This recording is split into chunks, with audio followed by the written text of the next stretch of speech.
আমাদের চেম্বারে এরকম অনেক শিশু রোগী পেয়ে থাকে যাদের দাঁতে অলরেডি ক্যারিজ হওয়া শুরু করে। তাদের হিস্ট্রি নিলে জানা যায় তাদের এই ক্যারিজ হয়েছে মূলত চিপস, চকলেট, আইসক্রিম এগুলো মিষ্টি জাতীয় খাবার খেয়ে। এছাড়া তারা ঠিকমতো ব্রাশ করে না এবং বাবা-মার কিছুটা অজ্ঞতার কারণ রয়েছে। অর্থাৎ বাবা-মা জানেন না কিভাবে শিশুদের ব্রাশ করাতে হয়, কয়বার শিশুদের ব্রাশ করাতে হয়, কি দিয়ে ব্রাশ করাতে হয়। এছাড়া শিশুদের ওরাল হাইজিন মেইনটেইন করতে হয় কিভাবে তা তারা জানে না। বাবা-মা থেকে জানা যায় তারা এই দুধ দাঁত অস্থায়ী দাঁত ভেবে এই দাঁতগুলোকে অবহেলা করে। তারা মনে করে যে দাঁত পড়ে গিয়ে তো আবার উঠবে, নতুন দাঁত ভালো করে উঠবে, তাই এই দাঁতের কেয়ার নেওয়ার ভালো প্রয়োজন নেই। কিন্তু আমরা যদি একটা চিন্তা করি, এই বাচ্চাগুলোর দাঁত যে পড়ে যাচ্ছে, কারোর আগে পড়ছে, কারো পরে পাচ্ছে, অথবা দাঁতে যে ক্যারিজ হচ্ছে, ক্যারিজ হওয়ার কারণে কিন্তু অনেক বাচ্চাদের ব্যথা হয় দাঁতে, গাল ফুলে যায়, মাড়ি ফুলে যায়।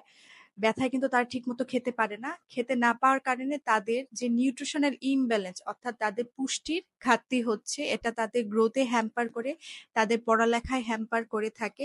এছাড়া প্রতিদিন এরা অনেক কাজ করে, সেই কাজগুলো তারা ঠিকভাবে করতে পারে না। বেশিরভাগ শিশুই রাতে ঘুমাতে পারে না এই ব্যথার কারণে। এই দাঁতগুলো ইউজুয়ালি পড়ে যায় ৬ বছর বয়স থেকে শুরু করে। কিন্তু এই দাঁতগুলো যদি আগে পড়ে যায় অথবা এই দাঁতগুলো যদি আমরা ঠিকমতো যত্ন না নেই, তাহলে সে কিভাবে খাবে?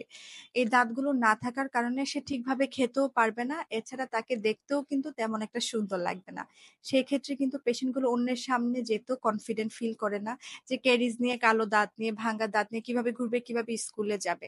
তাই আমরা বাবা-মাদের উদ্দেশ্যে একটি কথা বলতে চাই, অস্থায়ী দাঁত বা দুধ দাঁত ভেবে যেন আমরা এই দাঁতগুলোকে অবহেলা না করি। বরং যতদিন পর্যন্ত না স্থায়ী দাঁত উঠছে, ততদিন পর্যন্ত আমরা দাঁতগুলোর যত্ন নেই এবং যত্ন নেওয়ার জন্য আমরা জাস্ট ২ বার ব্রাশ করব সকালে, নাস্তা খাওয়ার পরে, রাতে ঘুমাতে যাওয়ার পরে। অবশ্যই টুথব্রাশ এবং টুথপেস্ট ব্যবহার করতে হবে এবং কুলকুচি করব।